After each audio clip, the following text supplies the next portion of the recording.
فرماتے صحابہ نہ بات کر رہے تھے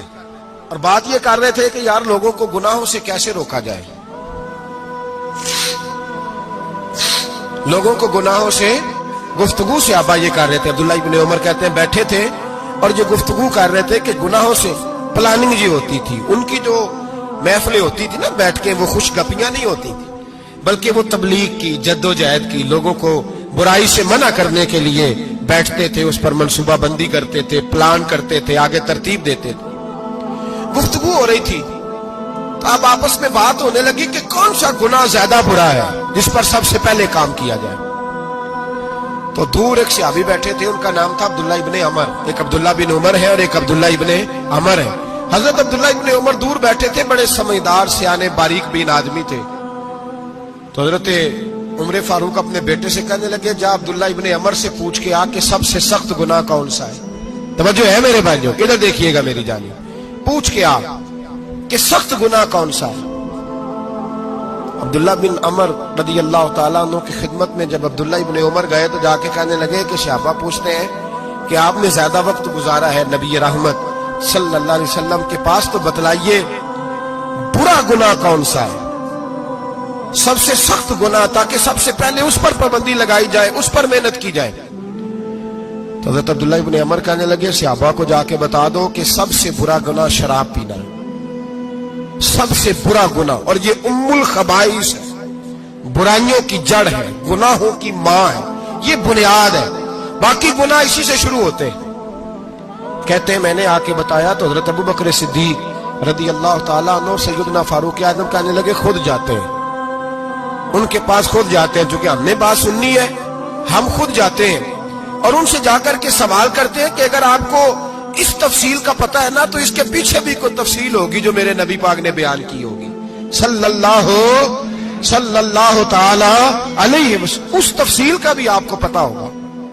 جو نبی پاک نے بیان کی ہوگی، اس بات کے پیچھے جو بیک گراؤنڈ ہے، جو پس منظر ہے۔ فرماتے ہیں کہ ہم اٹھے، عبداللہ ابن عمر کے پاس گئے، ان سے جا کے پوچھا کہ جناب آپ نے یہ تو فرمایا ہے شراب ام الخبائث ہے، تو اس کے پیچھے پس منظر کیا ہے؟ تو عبداللہ ابن عمر کہنے لگے یہ میں نے اپنے پاس سے نہیں کہا، یہ میں نے نبی پاک سے سنا ہوا ہے۔ حضور سید عالم صلی اللہ علیہ وسلم بیٹھے تھے تو حضور نے فرمایا شراب، یہ نشہ، یہ برائیوں کی ماں ہے۔ اور پھر حضور نے ایک مثال بیان فرمائی،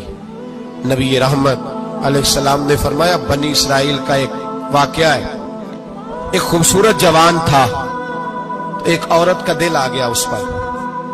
یہ یاد رکھ لیں، ہم لڑکوں کو منع کرتے رہتے ہیں لیکن ہمیں گھر کی بچیوں پر بھی توجہ دینی ہوگی، ہمیں ان کے فون پر بھی نگرانی کرنی ہوگی، ہمیں وہاں بھی غور کرنا ہوگا، اس لیے کہ اگر کوئی بچی گنجائش نہ دے تو میرا خیال ہے کہ لڑکا جرت کرنے کی طاقت نہیں رکھتا۔ تو وہاں بھی ان کی اماں سے کہے کہ پابندی لگائے، بچی کسی کا موبائل لے کر کے کہیں اس کو استعمال تو نہیں کر رہی، اس پودے پر بھی توجہ دے، درخت بننے سے پہلے اس کی بھی نگرانی کرے، یہ بھی بڑا ضروری کام ہے۔ عورت کا دل آ گیا تو نبی پاک علیہ الصلوۃ والسلام فرماتے اس نے کوئی بہانہ لگایا، کسی کو کہا کہ اس نوجوان کو بلا کے لاؤ، اس کے کہو کہ ہم نے کوئی گواہی لینی ہے تجھ سے۔ وہ نوجوان آیا، ایک کمرے میں داخل ہوا تو اگلے کمرے میں لے گئے، وہاں داخل ہوا تو اس سے اگلے کمرے میں لے گئی، وہ داخل ہوا تو اسی طرح 7 مکفل کمروں میں لے گئی۔ میرے کریم رسول میرے محبوب پاک علیہ السلام فرماتے، صحابہ کو سمجھا رہے ہیں میٹھے لب و لہجے میں، فرماتے جب سب سے پچھلے کمرے میں لے گئی تو ایک لڑکا بندھا ہوا تھا وہاں رسیوں سے، شراب کا پیالہ پڑا ہوا تھا۔ بی بی کہنے لگی کوئی گواہی شواہی نہیں لینی، تجھے اس لیے بلایا ہے کہ تیرے اوپر دل آ گیا ہے، اب میرے ساتھ منہ کالا کر۔ تو وہ جوان کہنے لگا نہیں، میں نے اپنے نفس کو پاک رکھا ہوا ہے، میری نظر بھی پاک ہے، دل بھی پاک ہے، اور اس کی برکت یہ ہے کہ رب نے میری روح کو بھی پاک رکھا ہوا ہے، تو میں یہ حرکت نہیں کر سکتا۔ پاک لوگ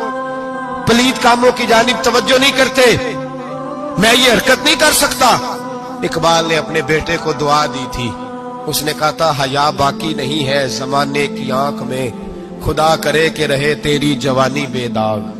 خدا کرے کہ رہے تیری جوانی بے داغ۔ کہا میرے ساتھ منہ کالا کر، اس نے کہا میں نہیں کرتا۔ کہنے لگی چل پھر اس کو قتل کر، اس کو میں نے باندھا ہوا۔ اس نے کہا میں قتل کیوں کروں؟